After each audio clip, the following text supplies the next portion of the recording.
Hello, everyone. Welcome to this very special live stream Q&A. My name is Yasmina Tawil. I'm the Director of Film Programming at the Arab Film and Media Institute.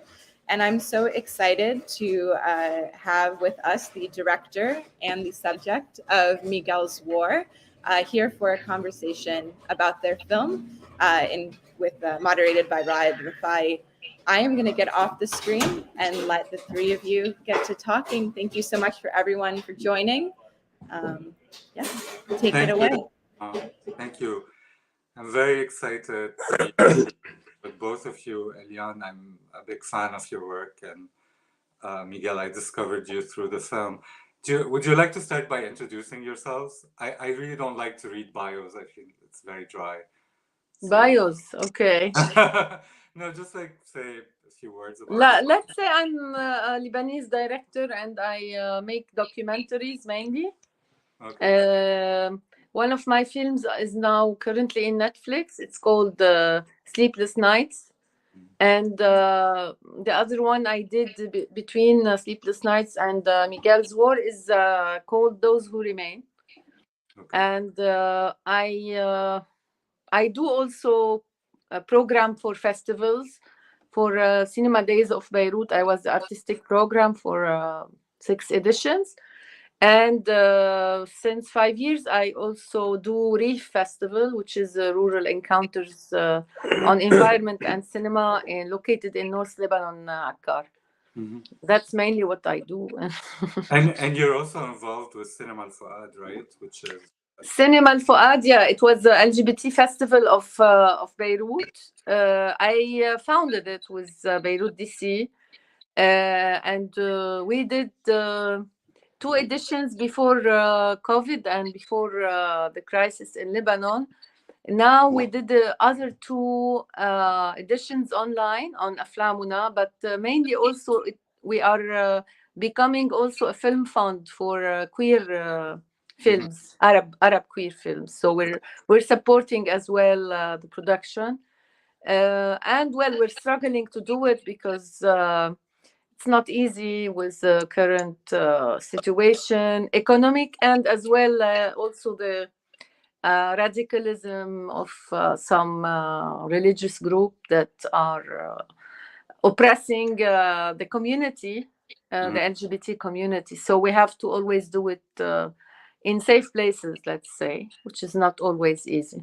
I totally understand. Maybe we'll talk a little bit more about that. Miguel, would you like to say a few words about yourself? Well, I'm a conference interpreter, and I'm a freelance conference interpreter, and I'm based in Barcelona. I've been living now in Barcelona for 28 years. I taught at the university in Barcelona conference interpreting for 7 years, French, Spanish, French, Catalan, and English, Spanish, English, Catalan. And I also teach. I teach workshops in quality and conference interpreting, and in accent reduction and speech, public speaking, persuasion, etc., in France and in Spain. Mm-hmm. And I'm the main character of Miguel's War. Thank you. And also, I want to mention that Miguel's War, has been winning a lot of awards, but won the Teddy Bear Award at the Berlinale last year, which is, I think, the highest recognition for a queer film globally. So, Mabruk. My name is Raed Rafei. I'm Lebanese. I'm a filmmaker. I'm queer. I live in San Francisco. Currently, I'm doing a PhD in film and digital media, and my thesis focuses on queer cinema. So when I saw the film, I was very, very excited. I felt that this is an important film in the history of cinema in Lebanon and in the history of queer cinema in Lebanon. We can talk more about that. But I want to start with this. What really is very powerful about the film for me is that it really involves us as viewers with its process. Like we feel that we are with you on this very difficult journey of, remembering the past and confronting the traumas of the past. And there are even moments where it's clearly difficult to the point that Miguel, you decide that you might just stop the whole process. So if you can both talk about how it has been for you. I mean, how long does it take you, Eliane, to make the film? How did this process unfold? When did you feel that if you were facing challenges that were too difficult? When did you decide to stop? Long question. Long question. It's been, I call this film a journey. So it's like any journey. When you start, you don't know exactly where you will end. But you know the motivation, and instinctively you have also some things that you want to try. And I was really lonely in that journey in the sense of production. And in that sense, I had, it was very challenging for me to sometimes, when I had doubts, to continue. I was always asking myself, is this film relevant to everyone, or is just me liking this film a lot and liking the complexity of the film and the complexity of the journey? But it's sometimes when you don't have a producer with you, you are your own producer, you have this margin to try and to do it yourself the way you really freely want to do it, without any restriction. So I had this chance to try everything I always had in mind, to mix mediums together, to really shape it with my own hands. I was feeling more like I am an artisan, doing something like fabricate a suit, or more than being in a classical production. Usually some video artists do this like this, but I'm not coming from video art. I'm coming from cinema. So normally I would have had a big crew with me, like a real production team, which I had in moments only when I was shooting. But the other, when we finished shooting, I was the one to carry all the editing, to do all the animation, designing. I was left by many people during the process because it took time. Normally this kind of film would take 3 years, based on my other experiences, but because funding was difficult, and in between we had also the crisis of Lebanon, and the explosion and the uprising, so I was really involved with the all this. So it took more than expected. It took about 5 years to finish. But I think that this time is not bad, in the sense that I had the time to try for the editing, and to shoot. We were not shooting on a row, so I had the time with Miguel to take distance from things which were really difficult, and then to dive again. So we had maybe 3 or 4 shootings, one in Spain, in Andalusia, and one in Lebanon, and one again in Lebanon, and then in Barcelona. So it was 4 times shooting. But I was like feeling that it's a real personal film for me and for him. So it's really like living with this character, and living and being in his head, and trying to really put yourself in his shoe, and create a dialogue with him all the time, during all the stages of the film. I was in dialogue with Miguel even when we clashed. So it was really like an exercise of honesty as well, between 2 friends, but also between a filmmaker and a protagonist, which lasted until the end. Yeah, I mean, and we do feel that these many layers. I mean, at the end of the film, when you tell him, "There's one more thing I want to do," I mean, I felt that there's a lot of affection and friendship in the relationship, even though, as you were saying, there were moments where the confrontation was difficult. What about you, Miguel? How did it feel to live 5 years of this process that must have been very difficult for you as well? It was not easy. It was not easy at all, because just to start with, I mean, to take the decision of talking about all your fears, and you have to understand that I've been out of Lebanon. I had been out of Lebanon for more than 30 years when we started. And I had thought that in 32, 33 years that I was out of Lebanon, I had managed to forget that Lebanon existed and forget my roots. So it was not easy to go back. But at the same time, that when I met Eliane, I understood that this was maybe my only chance to go back to the past and to clean up the past and to relieve myself. So I was always navigating between this voice telling me that I have just to leave and go back to my normal life, and why am I putting myself through this, and that other voice telling me, no, go for it, it will help you, it will help others. But it was mainly, I mean, I'm not Mother Teresa here. It was mainly to relieve myself. So yes, it was not easy at all, actually. When we clashed, I mean, we clashed twice, but also I was invaded by a lot of fears, I was not very sure that this was purposeful. And one of the main problems that I had was that I could not understand, or I could not convince myself why my life story would interest others. It definitely does. I mean, it struck very deep for someone like me, even not only because I'm queer, but also because I feel that a lot of Lebanese are living again this something similar to the war. A feeling of being exiled from the country. I mean, either by choice or not, but a lot of Lebanese are leaving the country.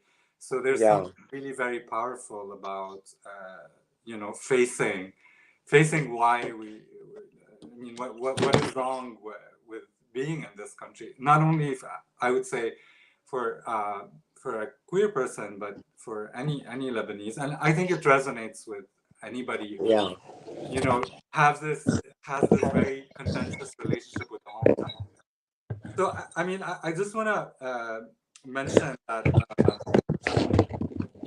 as a country, we have a very difficult relationship with the Civil War, even though officially it ended in 1990.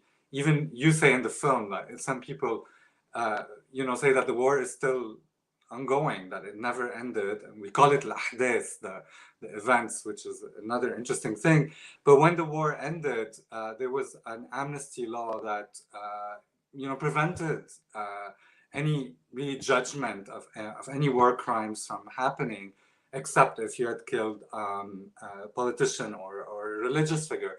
So and I feel that, Eliane, you took it on yourself from Layali Bila Naum to really do a process of reconciliation and truth seeking that has never happened nationally, which makes your work, I think, very important, and definitely this film very important. But I was wondering what did you feel? I mean, after Sleepless Nights, why did you want to go back to also the memory of the war? And do you feel that you still want to dig into that subject? Maybe it means that, in fact, after Sleepless Nights, I was thinking, what kind of story can I have now which could be as important in the sense of the collective work that we do in Lebanon, and challenging for me. And I was really like thinking what kind of story I can go into. And then it happened by chance that I met Miguel in Barcelona, and that he saw my film Sleepless Nights, and he was the interpreter. So it resonated with him, and he started telling me his own story. So I was feeling that it's a continuation, and that in Sleepless Nights, it was more somebody who was really active in the civil war, and his psyche or family was just one scene in the film or two scenes, while in Miguel, it's the opposite. It's a whole family and psyche dealing with the civil war that was invading the family, imposed on them. So it was a chapter 2 of the same story, but it was not that time a person who was very active in the civil war like Asad Shaftari was in Sleepless Night. It was somebody who lived it, but as the only place where he could go to prove something to himself, and which led to a total failure. So it was really like another version of the same story, but lived from another personal experience of Miguel. So I really felt that this is a second part of that same story, and that the two films together would really give an insight about people living at that time in the 80s in Lebanon, because it's also a period where I was shaped as an adolescent.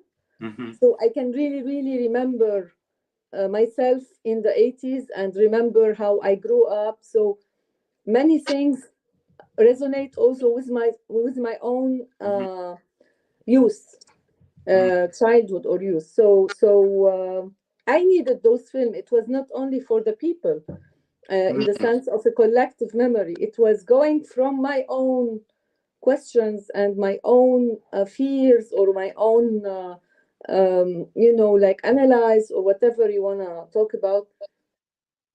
And in the same time, I am aware that this is a question that we all ask ourselves, because I am linked to many groups in Lebanon. So I know as a generation, what do we feel, and how we are all seeking answers for all these chapters that were never closed in our memory. And so I don't know the next project, if it's also about the same, but what I also added in this film is all the relation between the body and the politics. Absolutely. The sexuality and the politics, which I think is a very interesting thing to explore for future films as well. Absolutely. Well, money, sex, and politics have always been linked together. Yes, but we never really admitted it. I mean, this is, I think, the first. There have been a lot of films about the war in Lebanon, and continues to be. I mean, this is a subject that is, a lot of directors use, but I feel that this is the first documentary, at least, where we feel that connection with, as you're saying, sexuality and bodies, that we're seeing the war through a queer lens as well. And for me, like one of the most really insane, exciting, amazing, genius moments is this montage that you do. The archival footage, we're seeing Bashir Jmayel in one of his famous speeches, and in parallel, we're seeing all this homoerotic or even pornographic gay pornography. And I think for a lot of people, I mean, Bashir Jmayel is a queer icon in a way, with his Ray-Ban glasses. Definitely. There's something very camp about this. So you know how many hundreds of young Lebanese jerked off thinking of him?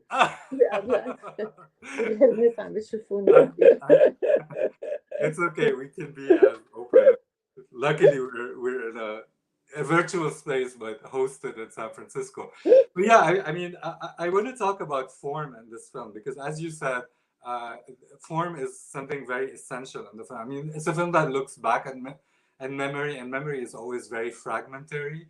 And you use all these layers of animation, of collage, of archival footage, and of reenactment as well. I mean, some of these techniques you've used in Layali Bilanam and Sleepless Nights. No, this is the first time I use that much of other hybrid form. Yes. Layali Bilanam, there was always one scene. There were only one scene which was coming from theater, if you want, which is the clown scene of Asad being a clown.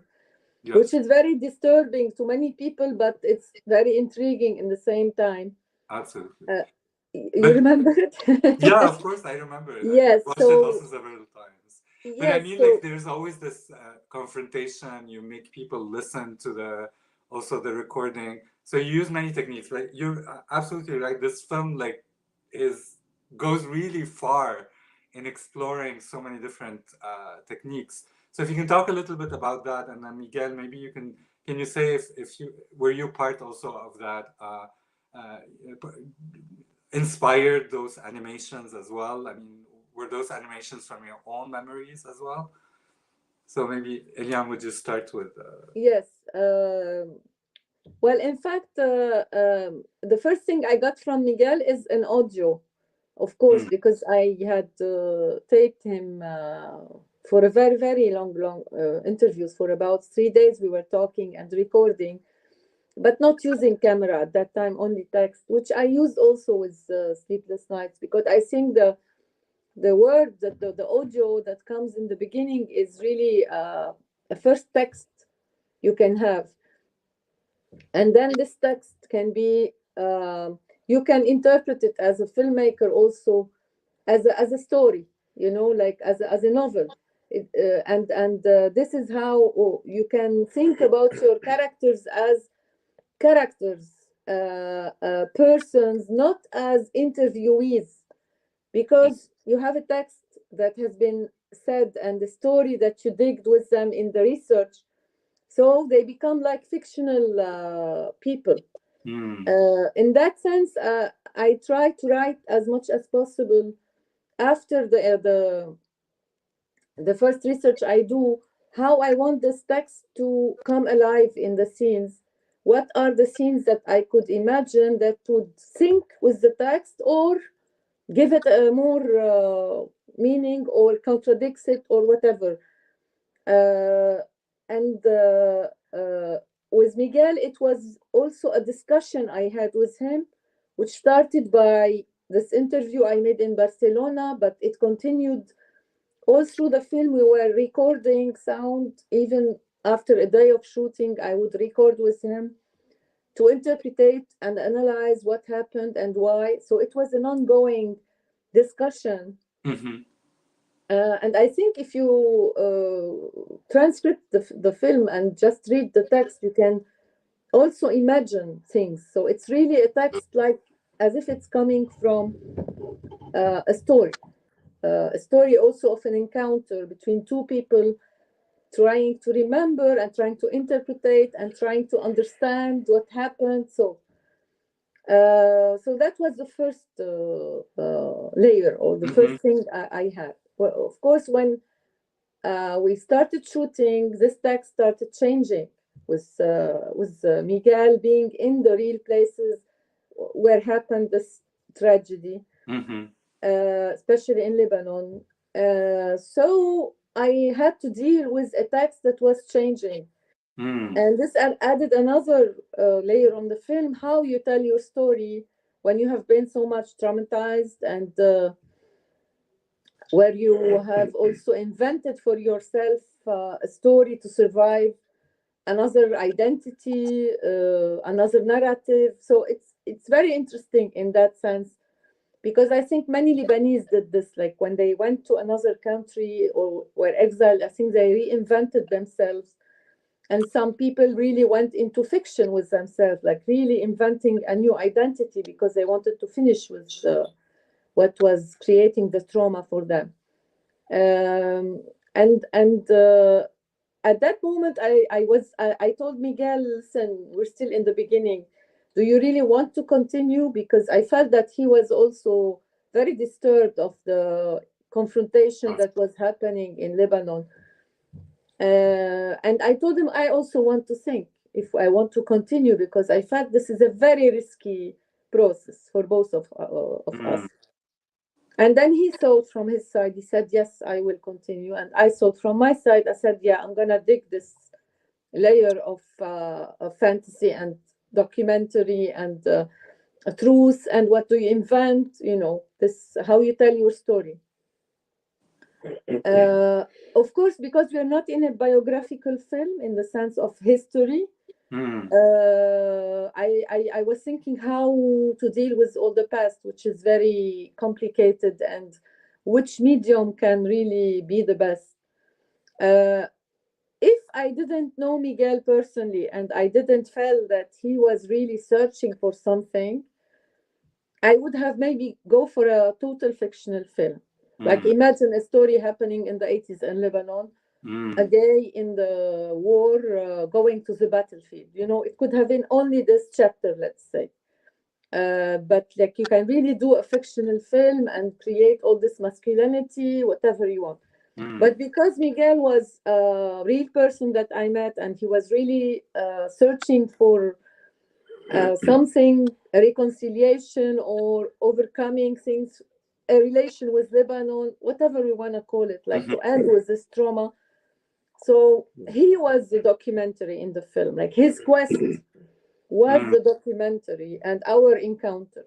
All the rest is really like fictional, because the places have changed, the people, most of them do not exist, or if they exist, they really change in his perspective.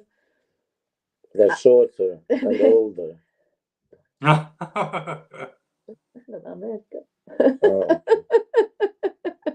you're such a powerful character, Miguel. I mean, as a fictional character in the film and as a person, you're both very transparent, very honest, but you're also very intriguing, very smart. And I think this comes across. I mean, I hope, this is my next question, is I hope that this film will be screened in Lebanon, in the Arab region. How are you navigating? I know you're a fighter, Eliane, and you probably have waged so many wars with officials in Lebanon. For those who don't know, we still have censorship over cinema. So if you can talk about, I want to hear also from Miguel, how do you feel about the film being screened in Lebanon to Lebanese? And Eliane, if you have, if this is something you're working on. Listen, for the beginning, we started in Berlin, and then we toured everywhere in the world. And I was telling Miguel, if the film is not shown in Lebanon, all our work has no meaning, because the real audience for this film is there. حسسنا فيك. And then he was like really refusing in the beginning to go and be part of the screening. I told him, I'm gonna screen it. You're coming or not, I'm gonna screen it. And then I remember the crisis was really being in Lebanon very difficult. And then he once was really feeling very bad about what's happening in Lebanon. He told me, what can I do? Can I help in some way? And I told him, yes, you can. If I can feel بالعربي. Make us feel your presence. Make us feel your presence. حسسنا فيك. Okay, nice. She's a bitch. So he understood that, well, he has to come to the screening. Otherwise, I don't need any other support. The humanitarian support. Many people are doing it. I'm not waiting for Miguel to do it, but it was that thing that was missing. So he came and we did a screening, and it was really, really very nice. And we screened it so far for 5 times in Lebanon. In the French Institute. Okay, yes. Yeah. In the French Institute, and in 2 other places which are not that much closed, like but it was under invitation. In Hamana Art House, they really also invited people from the village. And we did it in Shams Theater. I asked Larry to invite the queer community that he knows more than I do. And he really invited for about 100 persons. It was a fabulous screening with a very long Q&A. It was amazing, yeah. And in Tunis, it was really, really a very, very well-received film. It was screened 5 times. Wow. 6 times in No, Tunis. wait a minute. 6 times. 3 times in the festival, and then in Gabas festival, and also in Hammamet. no, not Hammamet. It was an art, l'art de la rue. It's an art festival with a bit, no, بتونس نفسها, with a bit of cinema. So they choose this film. And lately it was in a congrès of psychological congress. Yeah, it was Conference about violence in the family. About what? Institutional violence and family violence. Wow. So I had to speak to 200 psychologists. as a case of so how did it feel? I mean, first I want to ask you, Miguel, if this film transformed you in any ways, and if you could talk also about the Beirut. I wasn't aware that there were screenings in Beirut. If you can talk about those screenings as well. The film didn't transform me because I'm untransformable. But the film, yes, relieved me immensely, hugely. I mean, I realized after the first, second, third screening of the film that I had a huge, massive burden that I got sort of released of. He threw this burden on all of you. So I threw this burden on all of you. But it did not transform me. What it did, it transformed me physically because I lost my voice. And I haven't been able to get it back. I don't know what the hell is going on with my vocal cords. But anyway, the film relieved me a lot. And the film made me see Lebanon through different eyes. And the film made me less lonely. That's beautiful.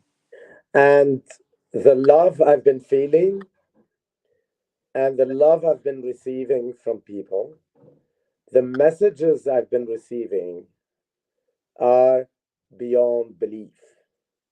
I mean, through any channel, you name it, I would receive voice messages on Facebook in Egyptian telling me how beautiful I am, or messages from I don't know where of people I don't know through Instagram with flowers and hearts and everything.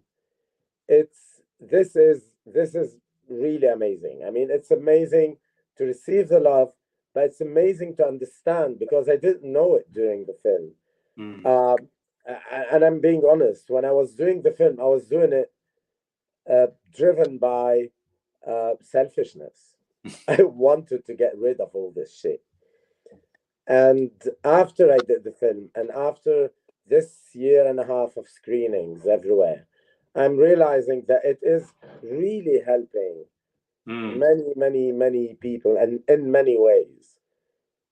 And this is immensely rewarding. I mean, it's so nice. It's beautiful because it adds meaning to your life. It's not that you're working, making money, and buying stuff. Absolutely.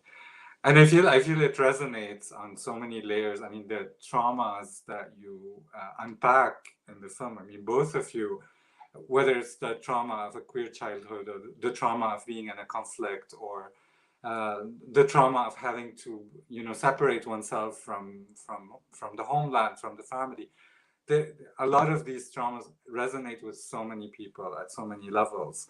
Eliane, you were talking a little bit that you, in this film, I mean, to the contrary of Sleepless Night, you felt that this was also about you and your fears, your traumas, and you introduced your mother in the film in interesting ways. I mean, we see her in the beginning, we don't know who she is.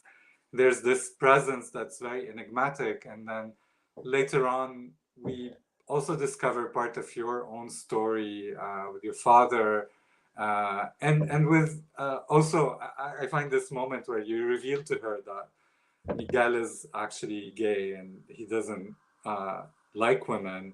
Her reaction is also very interesting and revealing to what a lot of Lebanese feel about queerness. What most Lebanese feel about queerness. Oh yeah, most Lebanese. Yeah. You don't need to declare it. It's it's there. So, can you talk a little bit about those decisions to include your own family in the film?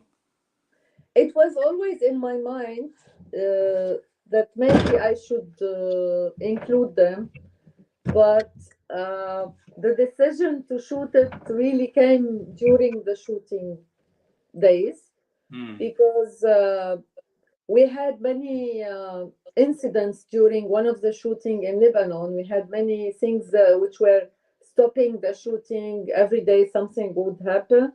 And then I took a day off. I remember, because I was feeling that it was too much to handle all this, unexpected incidents. And during that day, I decided that I want to shoot the scene with my parents, because it was anyway in the back of my mind, and because something was telling me that maybe if I shoot it, it will break the circle of the incidents that were happening every day. Okay. And it's the kind of thing you say, I will shoot it because I feel that it's important, and I will see in the editing what place it will take. So of course, this is a scene, a half day of shooting, or maybe 2 hours, even 3 hours. But before, one time when she came to the theater, it was during the casting, and because I knew that she knew his mother, so it was nice to bring something from that past to him, and to start like introducing her also in a way that me and Miguel are allied in this scene, because she is talking to him, but to me as well. And we look like two black sheep, and we're side by side. So it's a way also of, creating this complicity between me and him.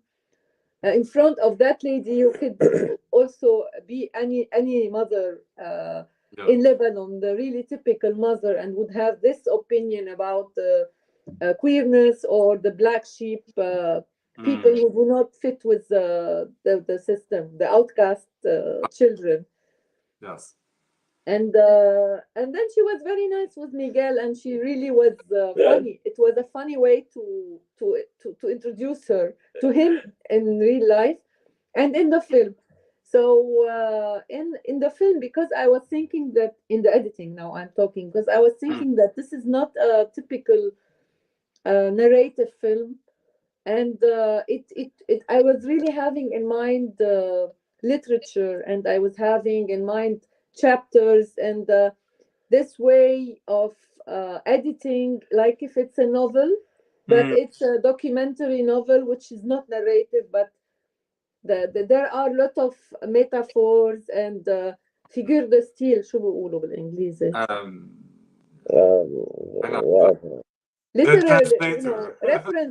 literary references. I'm usually paid to translate. He's not now able. Metaphors, allegories, I mean, all those. Yeah, allegories and metaphors. And so I thought that this scene with my mother is hors sujet in the beginning, look like out of subject when somebody tells you in a novel or in a course, this is out of subject. But then you feel now that it is in the subject, and it's mirroring what the author want to say, without him saying it very, very clearly, you know, like in sentences with a voice over, oh, I felt this, or no.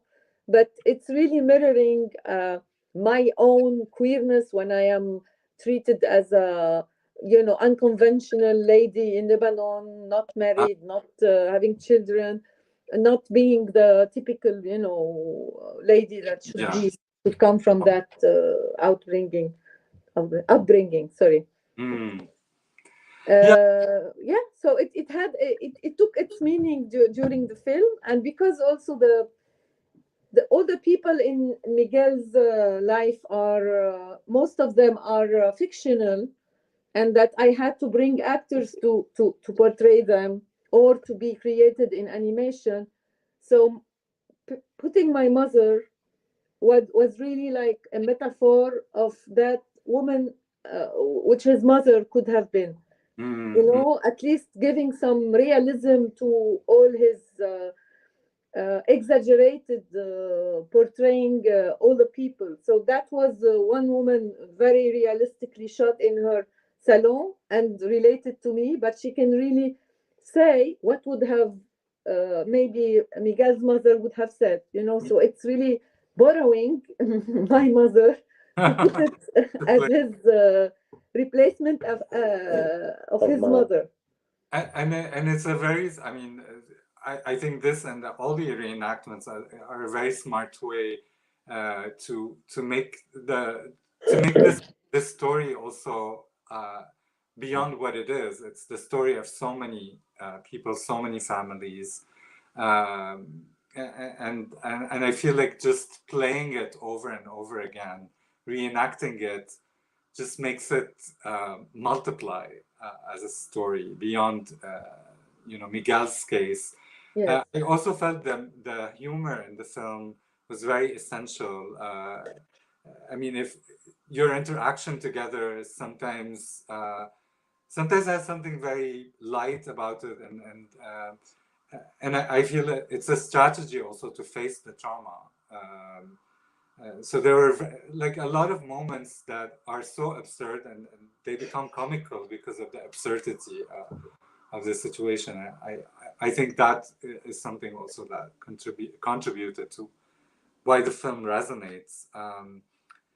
I don't know. It was inspired by I mean, for me, meeting Miguel also was having all this past he carried, and seeing that he was able, when I met him in Barcelona, to be very, you know, smart, to be very presentable, to be very funny, to be. It was for me very nice, like to be aware of the usual drama that accompanies all this trauma that we live, and all the. I didn't want to do another film about an oppressed homosexual. Oh no, for God's sake. And we're going to cry because he is a victim. We had these films, and I am like 100% sure that yes, there is miserable people, and that they have a lot of traumas, but also they can be funny and they can survive. And I remember that during the war, I also was laughing many times on many absurd things. So it was a good way to show that anyway we can laugh, and we can laugh about very dramatic subjects, and we laugh about ourselves. So it added a bit of distanciation to all this drama that happened, and also theatrical moments of distanciation was also had this intention to de-dramatize the trauma and to try to overcome it. Like also when you repeat many times something which is blocking you, it's a way to make it become banal, you know, and to laugh about it and to finish with it. So I really wanted to do that with these moments of funny moments, and because also his laugh is already very and meeting Miguel is meeting all the absurdity in life. So and his laughter is already Very, I mean, very yeah, funny. it's very reflective of our life during the war and our lives even until today. I mean, you just have to make fun of certain situations, certain moments to survive, and right, and that I really appreciated this really tension between or dichotomy between the lightness and the depth, and it's present all along the film. I don't have anything more to ask you. I mean, I do, but I think if there's not, I don't see any on the chat, any questions, but would you like to say a last thing, Miguel and Eliane? I don't know. Maybe you can ask him what are his plans now. Yeah. I always tell him you have to now think the film would be over, in a while, like the touring and all this. Well, I mean, first of all, you become a public figure, and you also there's one thing in the film, you're refusing to sing in public, and your voice is so beautiful. So, did this break the year of performing in public? I don't know, but now I lost my voice. I've lost it now for 2 months. Oh. Yeah, I have problems with my vocal cords, and it's hysterical because now sometimes, I mean, it doesn't happen every day, but sometimes it happens to me. I was sitting in Barcelona in a cafe outside, and I was laughing, and I had somebody coming down from the first floor of a building and saying, "Oh, you're Miguel. I recognize you because of your laugh." Oh my And it God. was hysterical, yeah. And I have. He had seen the film. He had In seen Lebanon. He had Wow. seen the film, and it was hysterical. And I have students of mine from the university who watched the film and wrote to me, and so I don't know. I might be doing something, and she is diabolical. I mean, she wants me to do something different, and I believe that she has a pact with the demons. And this is why I lost my voice, and I don't know how to get it back. So maybe this is a sign from hell that I have to really finish the 1,180 documents I've started writing and never finished. Oh wow. You're also No, right. no, I don't know. I don't know. I mean, Because he also sometimes writes. I write. And it's very nice writing, but he never continues. I write beautifully in French and Spanish, Nice. and I write sometimes in English, and but mainly in Spanish and French. And many people say that I write beautifully, but when they say that I'm writing beautifully, I never finish what I'm writing. So I have many, many, many documents that I've started and never finished. Unfinished projects. I think So that's maybe now that I've lost my voice, it's the time to finish writing. focus on writing. Well, thank you so much. I think yeah, I just want to say again that for me, like, this is a really important film because it does bring into light a lot of things that we have experienced, I think in Lebanon and elsewhere, but that are never expressed that openly, about traumas, bodies, conflicts, and how they merge together. Eliane, would you like to add anything about? No, thank you. I want to say one thing is that the film definitely brought me back to Lebanon. That was the only thing that could have done anything with, I mean, in restoring my relationship with this country that I detested for so many years. And I still detest sometimes, but I don't detest 24 hours a day, as much, 7 days a week. So there are certain periods where I don't detest the country, and it's because of this film, of this one, and of this switch. Yeah. Thank you so much. I wish the film more success, and thank you for taking the time to talk to me about it. Thank you. Bye. Thank you, Raed. Bye-bye. Thank you, Eliane. Bye. Bye. Bye-bye.